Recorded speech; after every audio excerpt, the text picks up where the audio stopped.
Following the popularity of our roundup show at Geneva, we thought we'd do a quick roundup of all the fun, weird and wonderful stuff that's also at the New York International Auto Show this year. Starting with this wonderful piece of Americana, the Camaro Zl1. The new Zl1 extracts a whopping 640 brake horsepower and 640 pounds-foot of torque from its LT4 supercharged V8, making it the most powerful Camaro ever produced.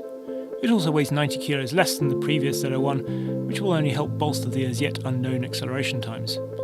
As standard, it gets a Tremec 6-speed manual, but there is also the option of a 10-speed auto, while Gen 3 magnetic ride dampers take care of the suspension. Performance traction management and an electronic controlled LSD help transmit the power effectively to the tarmac, while inside there is Apple CarPlay to keep you entertained. We love the Z28 on eCoty, so we're genuinely excited about having a go in this. On the nearby Dodge stand was a succession of Challengers and Chargers with various Hemi V8s. The real interest for us was in the wild-looking Viper ACR with its extreme aero pack. All downforce actually makes this the slowest Viper in the range, with a top speed of just 177 miles an hour. However, it's designed to be the quickest model around a track, and as such it gets near slick Kumho Extra V720 tyres and huge carbon ceramic brakes, although it retains a 6-speed manual gearbox. Under the voluptuous bonnet is an 8.4 litre V10 engine, putting out 645 brake horsepower and 600 pounds-foot of torque. We doubt there is a more intimidating car in production, but the show did have some other scary-looking machinery, including this twin-turbo C7 Corvette. This was on the JTM stand, wearing an LTI billet intake from late-model engines. For entirely different reasons, this old Ford Hot Rod would no doubt also be terrifying. Just look at the angle of that steering column. Anyway, almost back in the realms of normality, Honda unveiled the Civic that will be competing in the Red Bull Global Rallycross Championship this year. The 600 brake horsepower monster will be driven by Sebastian Eriksson and 2014 champion Joni Wieman. We doubt that the new Civic hatchback will be able to reach 60 miles an hour in 1.9 seconds or jump 70 feet with ease, but it still looks quite good. The Toyota stand had Kyle Busch's championship-winning crispy Camry NASCAR.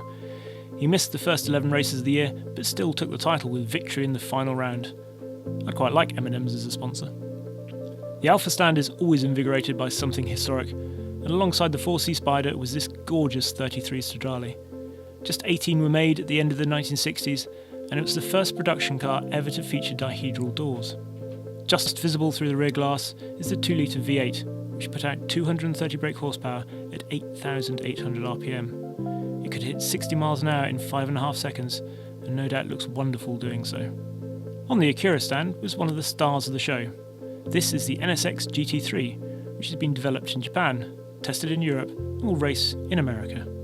On the outside there have been obvious aero additions of front splitter, dive planes, rear diffuser, and huge rear wing.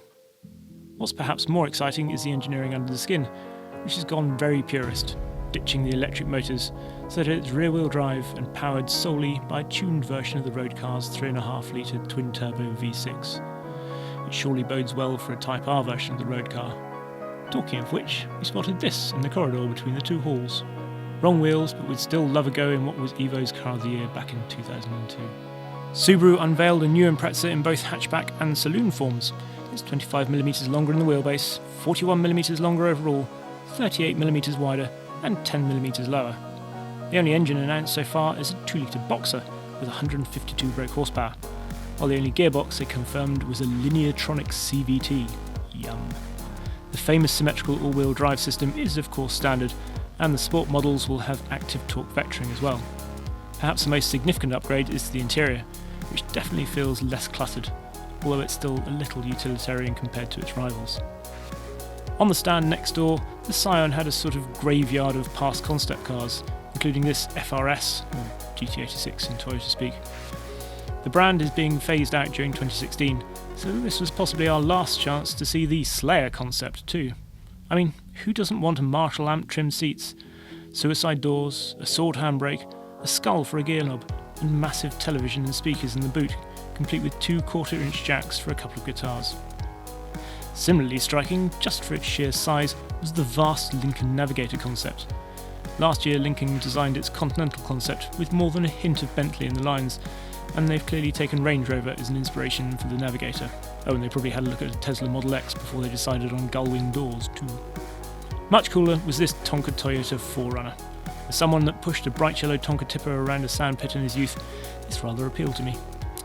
It has a 10-inch lift kit, and Bulletproof is responsible for most of the accessories. Look inside the gaping arches, and you'll see that King supplied the rather bling coilovers and shocks. The pop-up rooftop tent, just behind the Rigid Industries LED light bar, would certainly be a room with a view.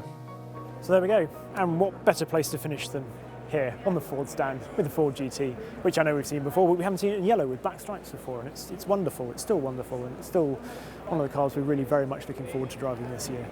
So there we go, let us know what you think of the show, things we might have missed, things you particularly liked in the comments box below. And for any more details on stuff, remember to go to evo.co.uk, where we'll have all the information and more information as we find it over the coming months. Hope you enjoyed it. Ford GT, I love this back end. It's just the era, brilliant.